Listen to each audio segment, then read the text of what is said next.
For today's video mga kabiyukoneras, narito ang latest sa mundo ng beauty pageant.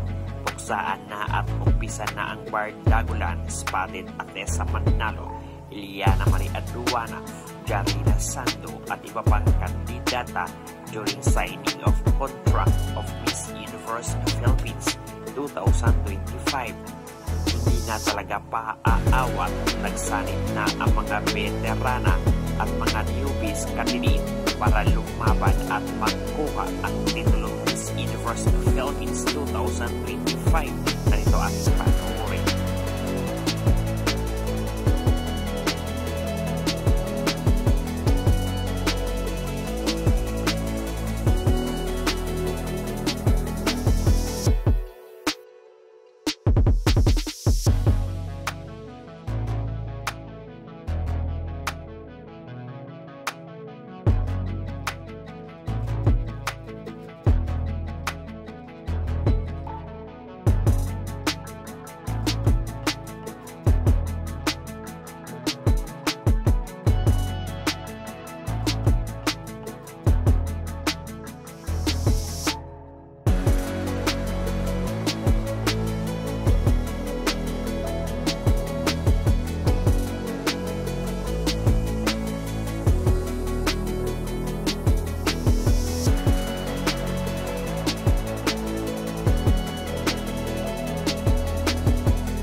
Mga Bioconeras, don't forget to hit the notification bell para updated kayo lagi sa aming mga bagong videos.